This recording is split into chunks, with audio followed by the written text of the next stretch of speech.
The Grizzlies announced that they have parted ways with head coach Taylor Jenkins. Jenkins spent almost 6 years in Memphis and has the most wins in franchise history while at the helm. I asked you about Jenkins the other day, but after a game like this, I mean, when looking at just you specifically, I mean, have you, it should be a being here, have you been assured that, okay, my future is secure here as far as a coach?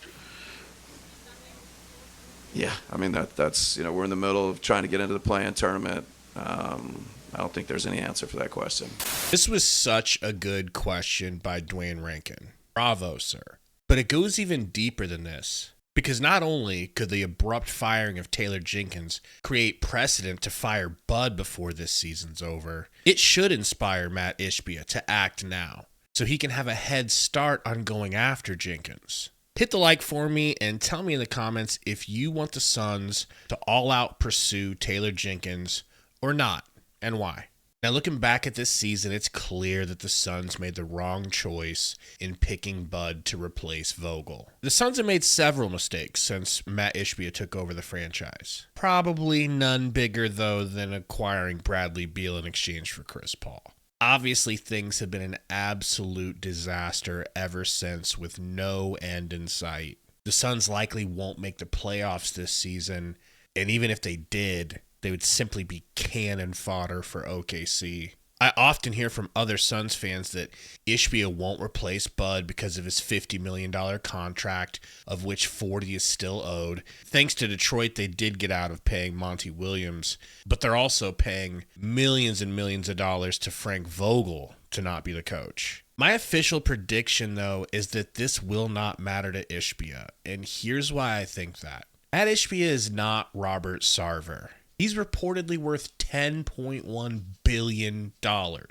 Us brokies just don't really understand how much money that is and how little $50 million would hurt you if you had that much. Sundo made a great video last season about Matt Ishbia and his business tendencies. In it, he detailed how Ishbia's philosophy is to change quickly and often. It's kind of his moniker. And the third reason I believe he'll move off of Bud after just one season is that finally a worthy candidate has been made available. And Taylor Jenkins is exactly the type of coach that I've been asking to have replace Bud. I'm tired of the Suns hiring coaches that have recently won titles, but coincidentally won them by having legendary players carry them across the finish line, therefore blurring the line between who's really responsible for the championship.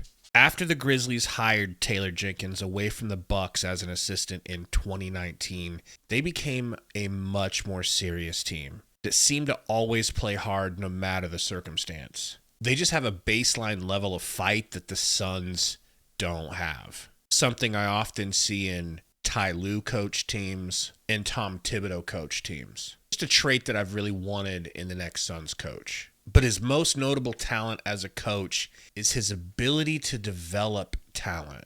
Look at the development of Jaren Jackson Jr. compared to the development of DeAndre Ayton, who the Suns took over JJJ.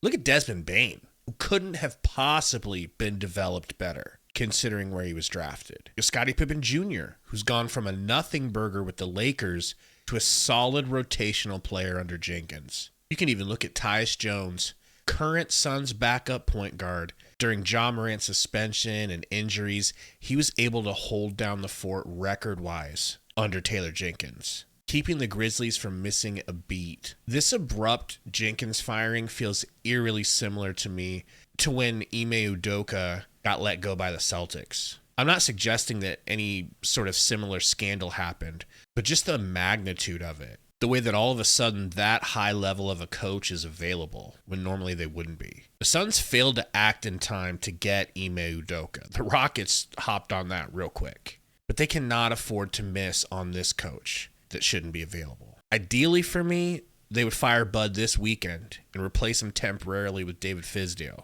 Also, I truly hope that the Suns have already contacted Taylor Jenkins' agent about future meetings, just in case. Right now, the Suns have the 5th best odds to get him, but that can change quickly. The 76ers are currently the favorites to sign them if they fire Nick Nurse, and I don't want to have them beat us to the punch again on a coach. Remember, the Suns really wanted Nick Nurse, had to settle for Vogel. My final reason for wanting to swap Bud for Jenkins is that I do not trust Bud to develop Ryan Dunn, Oso Ighodaro, and Colin Gillespie properly. The Suns are going to be tight on assets and draft picks the next several years, and they need a coach that's proven to develop young talent well.